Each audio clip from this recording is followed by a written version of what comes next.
The former president talking today about being in court. Let's listen in even before he starts as they do the setup here. Sitting president has decided to prosecute his major opponent, who's leading in all the polls in the country. The issues that the court had to deal with today were momentous. Whether or not a president of the United States could be prosecuted for carrying out his responsibilities, doing his job as president.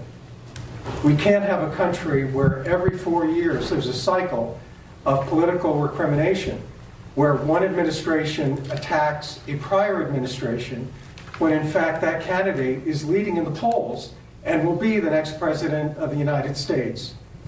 As our legal team, as our appellate team made clear, that would be a disaster for our country. That would be a direct attack on democracy, and that cannot happen. What was very significant today, and I'm sure you all caught it, is the special counsel conceded that if it was President Obama who was being prosecuted for a drone strike, then they'd have to consider immunity. But when it's not, when it's President Trump, then they're taking the position that there's no immunity for presidential acts that were required when a president is carrying out his job responsibilities. If we adopt what the special counsel wants, if we adopt what President Biden wants, then we open the Pandora's box to political prosecution after political prosecution after political prosecution. In fact, Joe Biden could be prosecuted for trying to stop this man from becoming the next president of the United States. We don't need political prosecutions, we need political process. I'd like to introduce President Trump.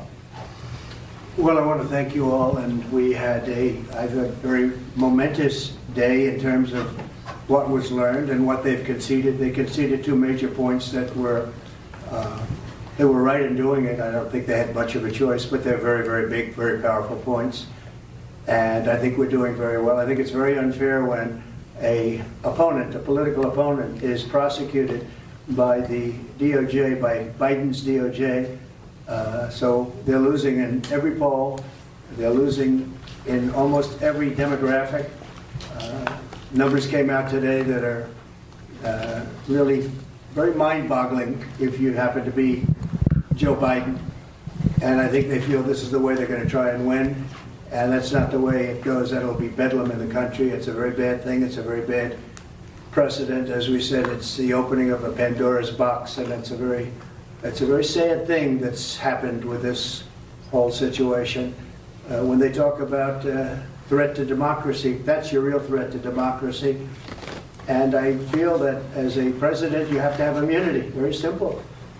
And if you don't, as an example, if this case were lost on immunity, and I did nothing wrong, absolutely nothing wrong. I'm working for the country. And I worked on very hard on voter fraud, because we have to have free elections. We have to have strong voters. We have to have free elections. Those two things almost above all. And we found tremendous voter fraud. We have a list of it. We have some findings if you want it. The press doesn't like reporting it, but we found tremendous voter fraud, determinative voter fraud. But we worked on that. That's what I was doing. And they were talking about after. Well, nothing has to do with after I left. It was during the time. And that was what they really focused on today during the appeal. And they concede that, and everybody concedes that. And if it's during the time, you have absolute immunity. So we'll see how it all works out. We have a great argument. We have an argument with, they conceded two major points today. In fact, I think it's probably a concession. You have to ask the lawyers, Todd, if you'd like to talk about it. But they conceded 2 points that I think were, by normal standards, if it weren't me, that would be the end of this case. But sometimes they look at me differently than they look upon others, and that's very bad for our country. You had a very big event yesterday, as you saw, in Georgia, where the district attorney is totally compromised. The case has to be dropped. They went after, I guess, 18 or 20 people. They wanted to go after a lot of other people. They wanted to go after senators. She was out of her mind. Now it turns out that that case is totally compromised. In fact, they say she's in far more criminal liability than any of the people she's looking at. So I think that when you look at what happened where they pay a lawyer with absolutely no experience $700,000 who happens to be her lover or her boyfriend, and then they go on trips and vacations together, very expensive vacations together. And the reason they paid him so much because he was after me, because this way they can afford to pay him a lot more. It probably passes a certain test. And that's a very sad thing that happened in Georgia, and I would imagine that case is going to be dropped. Every legal analyst that I've spoken to, every legal analyst that I've read have said that case is so compromised now it has to be dropped. Very good people were very badly hurt by that case. It's a shame. Very good people. People did nothing wrong. They did nothing different than what Democrats have been doing for years and years and years, whether it's slates or anything else that you're talking about. But they were very hurt, and it turns out that she profited tremendously in that case. It's illegal. What she did is illegal.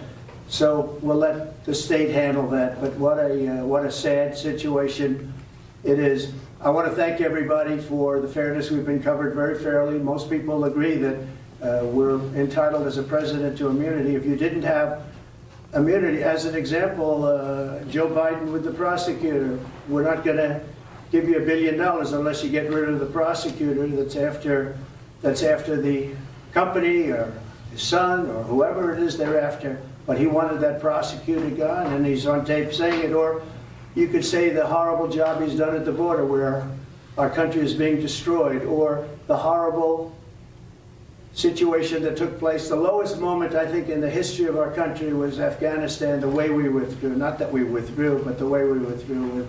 With shame, we surrendered. People killed, 13 great soldiers killed, many unbelievably, horrifically hurt, wounded, hurt. And hundreds of people died on both sides. Hundreds of people died. He could be prosecuted for that. So you can't have a president without immunity. You have to have, as a president, you have to be able to do your job. But if this didn't work out, if I wasn't given immunity, then other presidents, when we talked about today, President Obama with the drone strikes, which were very bad, they were mistakes, terrible mistakes.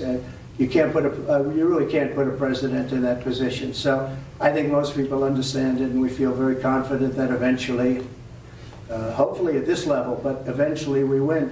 A president has to have immunity. And the other thing is I did nothing wrong. We did nothing wrong. The investigation of the election, which was a rigged election, everybody knows it. And if you just look at, they didn't use state legislatures. They didn't. They went to the FBI, and you look at FBI and Twitter, the Twitter files with the FBI, all of the horrible things, the FISA court, the signed documents, the lying to Congress, and the stuffing of the ballot boxes, all on tape. Stuffing of ballot boxes, all on tape. Government tape. And most of the information, as you know, we'll give you some of the findings that just came out, but all of that information, as you know, was gotten from mostly government sources, government tapes, government files, and government stats. So it's very sad when something like that happens. You know, you wouldn't have inflation, but much more importantly, you wouldn't have had the Ukraine situation with Russia. You wouldn't have had the attack on Israel. You'd have a much different economy right now. You'd have a great economy, and we would be respected all over the world the way we were just 3 years ago. So I want to thank everybody very much, and we think we had a very good day today. The concession of these two major points was pretty amazing, and honestly, I'm very glad they did it. I think they did the right thing. Thank you very much. Mr. President, you just used the word bedlam. Will you tell your supporters now, no matter